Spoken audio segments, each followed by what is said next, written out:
पुणे तिथे काय उणे असं म्हटलं जातं। पुण्यासह राज्यभरात पाणी टंचाई आणि जोरदार पाऊस पडावा यासाठी पुण्यामध्ये पर्जन्य यागचं आयोजन करण्यात आले आहे। खरं तर नभाकडे बघून जोरदार पाऊस बरसावा असं शेतकऱ्याची जी आस लागलेली आहे, ही आस आहे ती आस पूर्ण व्हावी यासाठी सध्या जे राज्यभरावरती संकट आलं आहे, यासाठी सध्या पुण्यामध्ये पर्जन्य याग जे आहे त्या पर्जन्य यागचं आयोजन करण्यात आलं आहे। जे आयोजक आहेत ते सध्या आपल्या समवेत आहेत, आपण त्यांच्यासोबत चर्चा करू। खरं तर पाऊस पडावा यासाठी तुम्ही पर्जन्य यागचं आयोजन केलंय। पाऊस पडावा कारण आता आपल्या महाराष्ट्रावरती आणि पुण्यावरती एक संकट आले, कुठेतरी पाणी कपात चालू आहे, परत शेतकऱ्यांचं आता पेरणी वगैरे चालू व्हायची वेळ आहे, पण पावसाचं आगमनच झालं नाही, त्यामुळे महाराष्ट्राला खूप मोठं असं नुकसान होऊ शकतं। त्यामुळे आम्ही देवाकडे प्रार्थना करतोय की लवकरात लवकर पाऊस यावा आणि जे आमच्या महाराष्ट्रावरती पुण्यावर जे संकट आले ते कुठेतरी दूर व्हावं। तर दिवंगत नेते अजितदादा पवार यांच्या पक्षातले तुम्ही शिलेदार आहात। दादा खरं तर या सर्व गोष्टींवरती कधी विश्वास ठेवत नसायचे। त्यांचं असं म्हणणं आहे की झाडे लावा, झाडे लावला तर सर्व ह्या गोष्टी होतील। तुम्हाला काय वाटतंय, खरंच पर्जन्य याग केल्याच्या नंतर भरभरून पाऊस पडेल? नक्कीच दादांच्या ह्याच्यावरती आम्ही पायवाटेवर चालतोच आहे। झाडं इथं लावलीच पाहिजे, पर्यावरण हे राखलं पाहिजे आणि त्याप्रमाणे देवाचं पण कुठेतरी ह्याच्यामध्ये सगळ्यामध्ये श्वास आज ऊन वारा पाऊस हे सगळा देवांच्या ह्याच्यामुळे, तर त्यामुळे आम्ही देवाला साकडं घालतोय की कुठेतरी पावसाची सुरुवात झाली पाहिजे।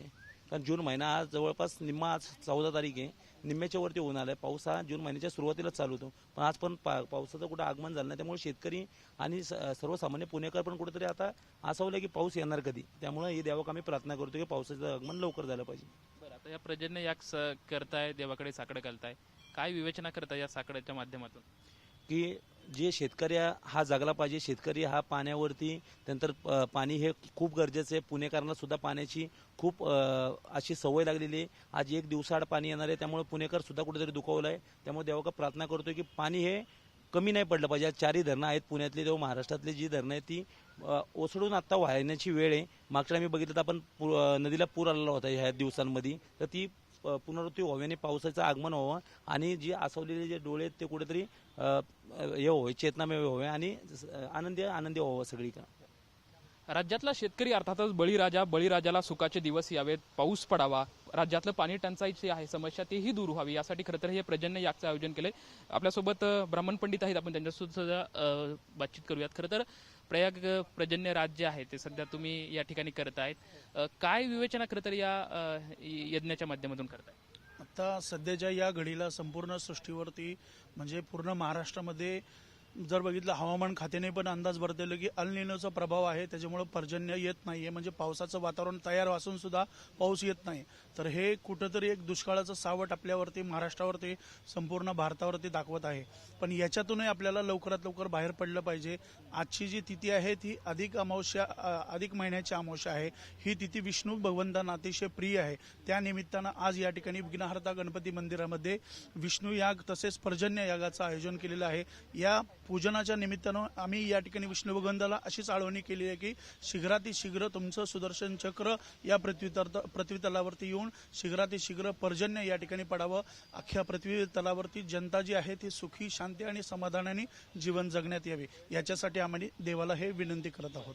तर वरुण राजाला या यज्ञाच्या माध्यमातून तुम्ही साकडं घालताय, तर काय खरं तर आता हे पर्जन्य यागचा काय परिणाम होऊ शकतोय? खरंच पावसाचं कधीपर्यंत येऊ शकतं, असं काय तुम्हाला काय शक्यता? अधिक महिना असल्यामुळं कसं आहे, अधिक महिना हा दर 3 वर्षानंतर हा अधिक महिना येतोच। 3 वर्षानंतर जो अधिक महिना येतो त्यावेळी थोडंफार का होईना पर्जन्याचं प्रमाण पुढं मागं होत राहतं। हे आत्तापर्यंत जवळजवळ 30-40 वर्षामध्ये हे होतच आलंय आणि 1950 नंतर अल निनोचा जो प्रभाव आहे हा पहिल्यांदा एवढा मोठा प्रभाव जाणवतोय।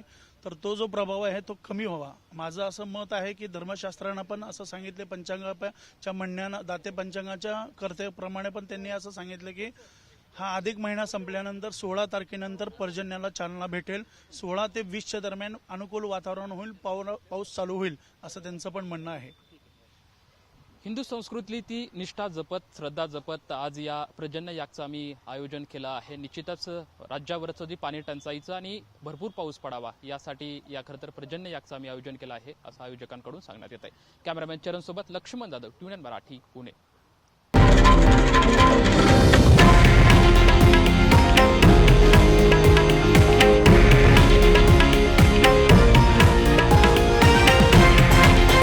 हे आहे देशातील नंबर 1 न्यूज नेटवर्क आणि आपण पाहत आहात TV9 मराठी, एकमेव